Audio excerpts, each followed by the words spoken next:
After months of uncertainty and a nationwide campaign to protect the role of special needs assistants, the Save Our SNAs campaign group's welcoming the publication of a new Department of Education circular outlining the role of SNAs in schools. The updated guidance replaces a previous circular that sparked concern among SNAs, parents and educators, with fears the role could be restricted and that some children with additional needs could lose out on vital support. Campaigners say the new circular represents an important step forward, particularly with the explicit recognition of students' communication and regulation needs. So to discuss what the changes mean for SNA students and families and whether concerns about the future of the profession have now been addressed, I'm joined on the line by the Ennis Fianna Fáil Councillor and SNA, Antoinette Baker Bashua. Antoinette, a very good morning to you.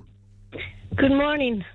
The Save Our SNAs campaign group's describing the publication of this updated circular as an important milestone. I know it's an issue you've been vocal on for some time. Do you see this as a significant victory for SNA students and their families? Well, this has to be welcomed. I'm an SNA for over 24 years, and this is probably the most detailed and positive steps forward that SNAs have experienced from the role when you're talking early 2000s, when it first became apparent that SNAs were needed within the school system. This has to be looked positively, but I believe cautiously as well. We've had steps before where they have been abused, particularly the 72 hours, and so we need to really concentrate and think about it and find, talk about the in between the lines of what they're talking about before we consciously vote for this and say this is, because I believe personally this is probably not going to come, we're not going to get another chance.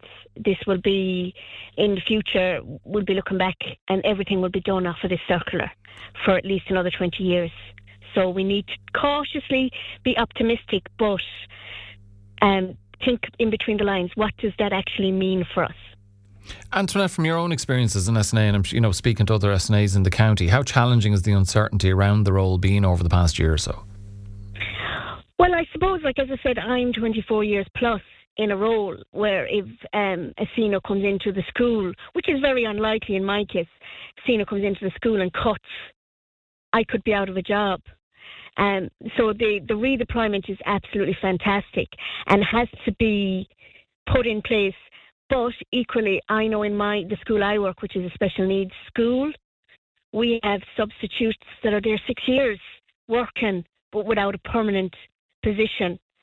And, the uncertainty for them now on redeployment, where somebody who obviously could be let go from another school could have seniority over that role where they're in it for 6 years. So we need to iron out and protect not just the SNAs within the school system, but obviously long-term subs, like what they do with redeployment for a teacher. After so many years of full-time in a school, you get rights that you would get a role as well. Maybe not within the school that you're in, but so little things like that, but we have to welcome the redeployment. We have to welcome the abolishment of the 72 hours, which was severely abused.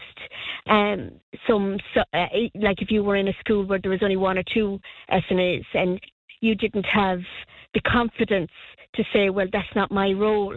You were doing washing windows, cleaning, it was degrading the role of an SNA. It wasn't clearly defined enough. Yeah, exactly.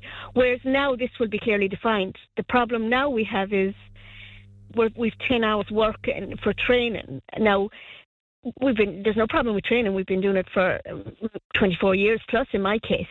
Whereas we want now to be defined as, if we're training, what benefits do we get out of it? Because if I'm going to upskill myself, am I going to still be at that glass ceiling where after 18 years I'm not going to get a pay rise? Because, after 18 years in a role, you don't get a pay rise, whereas every other profession would probably get a pay rise every year. So it's fabulous that they're talking about it, but we just need to think. They're saying 10 hours training possibly another 36 hours. That's 46 hours.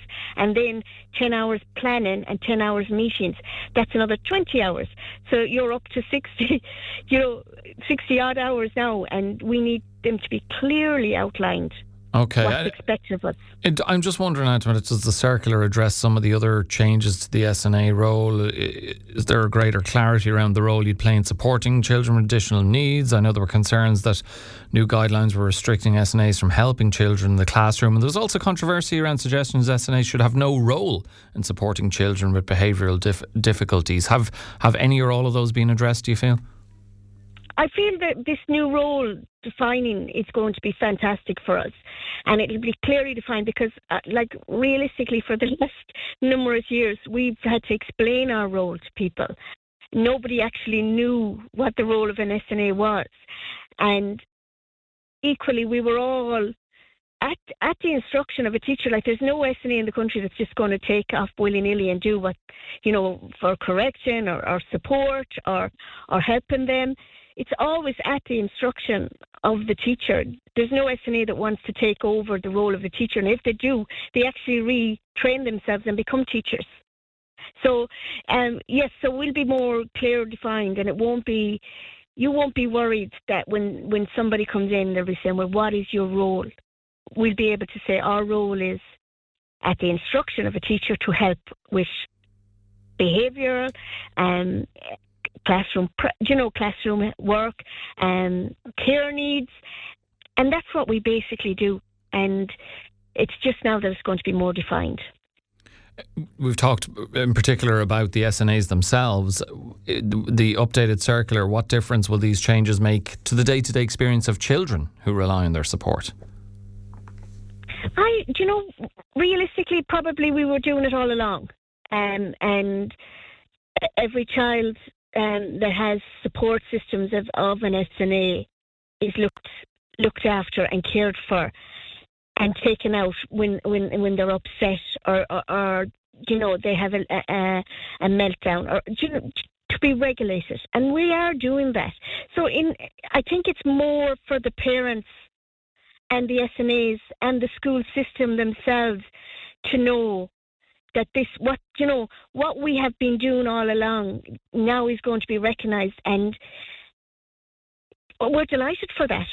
But we have to be cautious. We have to, this is our only chance. I have had motions in the council about health and safety, about recognition, about how, if I retrain myself, I can't even go to my graduation. I'd have to take an unpaid day. But my sister, who's a teacher, would be able to take off a paid day to go to my graduation. This is our chance to iron out the small, tiny little things. Like if I was pregnant in the morning in a situation where it was unsafe, I'd get 19 days, where a teacher at the discretion of the Board of Management will get unlimited time off until that baby's born. So this is our time to iron out the small needs that we are just as important. And these health and safety and these recognitions for days off have nothing to do with education. It's nothing to do with the fact that you have a degree and I don't. It's human. It's human nature. We need to say that we should be entitled to the same leaves for stuff like that. Just little things, but they'd still define our role. Define your role. And just finally and briefly, Antoinette, what do you want to see happen next from both the Department of Education and the government? I want them to, I suppose, seriously think about, as you say, roles of responsibility and different roles within the classroom settings. It's fantastic for the secondary schools now for this June provisions put in place where they'll know where they have to go or are they off. But equally, special needs schools are the same. Special classes, we do an awful lot more work, and those roles need to be redefined as well. It's a step, it's a massive step, and it's fantastic that it's there and it's been looked at finally.